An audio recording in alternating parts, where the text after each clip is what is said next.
Hello and welcome to 6 Minutes with the Renegade Economist. This week we break our 6-minute rule.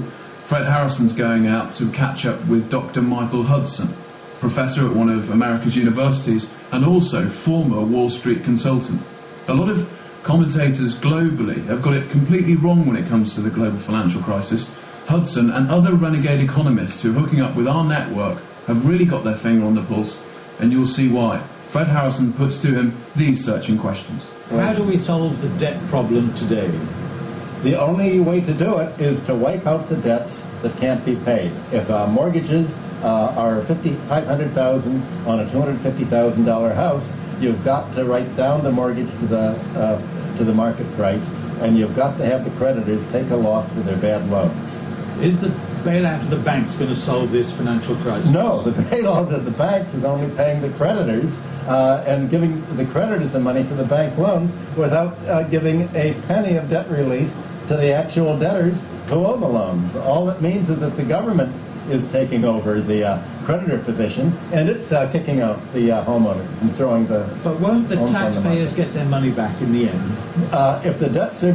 If the taxpayers could get their money back, then you can be sure that private enterprise would have come in and they would have bought the mortgages. If you have the marketplace not buying the mortgages, if you have the bank saying these are junk mortgages and this is toxic waste, how on earth can the taxpayers make money off toxic waste? Is it really a good investment for the taxpayers to come in and bail out the banks that say we've made junk mortgages and this is toxic waste and we weren't able to sell it to find a greater fool? There's no way the taxpayers can make money on that. Okay, now look, I know you've been an economist in Wall Street, you teach economics in universities all over the world actually, you're a consultant to governments around the world, and yet you think there are lessons to be learned from the ancient world, that somehow in the biblical times the debt cancellation was something that we can learn from today. In what way? Well, for 3,000 years, from Sumer to Babylonia to the Jewish lands with the Jubilee law, they all had the same policy.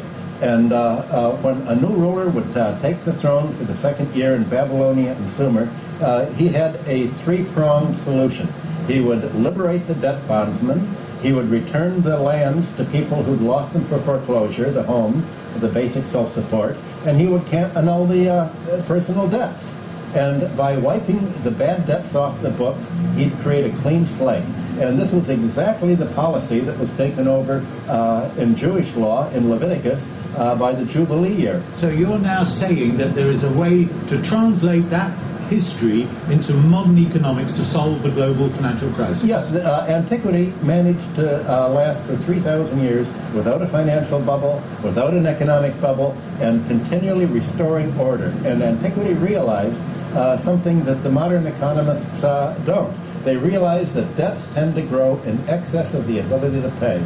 And when the debts did that in antiquity, the ruler would cancel the debts. Now that was very easy in antiquity because most debts were tax debts owed to the palace. And it's easy to cancel debts when the debts are owed to you. It's harder to cancel debts once you got to Greece and Rome and the debts were owed to private creditors. That's where the problem begins. So now, 2,000 years later, we can't just cancel the debts by rule of the government. Well, you actually can, because the debts are going to be written off. Already they estimate that they've said there are $8 trillion worth of bad real estate debts.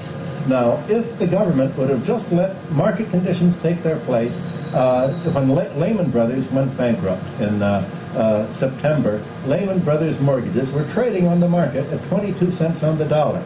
Now, at this point, buyers could have come in, bought the mortgages at 22 cents on the dollar, and then gone to the homeowners and the real estate owners and said, okay, we're going to renegotiate your mortgage at 22 cents or maybe 24 cents on the dollar, or even 25 cents on the dollar. That would have given them a profit. They would have marked down the debts to the ability to pay or to the market price. And one way or other, the debts are going to have to be written down to the ability to pay. Otherwise, they're not going to be paid. If people can't pay more their debt, they won't be. The question is, how won't they be? So why aren't governments doing that, writing off the debts or allowing the debts to be cancelled council today? Very good question. The reason is that the largest contributor to the political campaigns is the financial sector, and the governments have a choice. They can save the economy, or they can save the creditors that made the bad loans. They've said, we don't care about the economy, we're bailing out the creditors, that's our constituency, and that's what the governments are doing today. They're not saving the economy, they're saving their constituency, the creditors. They're saving London City, they're saving Wall Street, and they're saving the bourse, and the economy's left to shrink. And until the government saves the economy and writes down the debts to the ability to pay, there's not going to be a recovery from this. You're saying then that governments are acting in bad faith? They're not acting democratically. What the governments have done have been to turn from a democracy into an oligarchy. And we're seeing an oligarchy and, in fact, a kleptocracy emerge here. And the governments are not doing what the people have expected them to do. They're not representing the interest of their constituents. But President Obama says he's going to effect the change. It's not business as usual in Washington. Yeah, when Obama talks about change, he's not talking about financial change.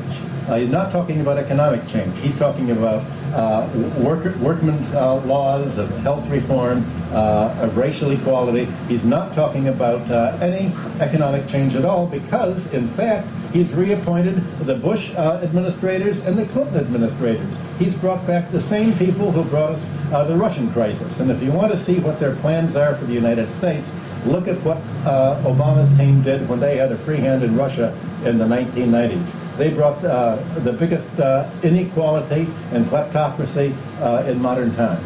So, Michael, you're in London to address a conference here at the University of London. What is it that you're going to tell them?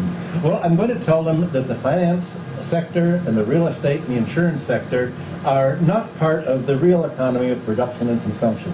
The asset and wealth sector is different from the production sector. You can think of the financial sector as being wrapped around the real economy, almost like a parasite, and that's why it's been called parasitic for so long. The financial sector extracts interest from the economy. The property sector extracts economic rent, as do monopolies. Now, the key thing about parasites is that it's not simply that they extract nourishment from the host.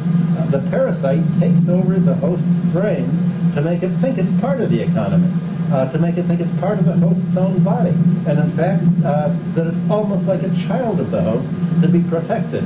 And that's what the financial sector has done today. You have Obama coming out and saying we have to save the banks in order to save the real economy.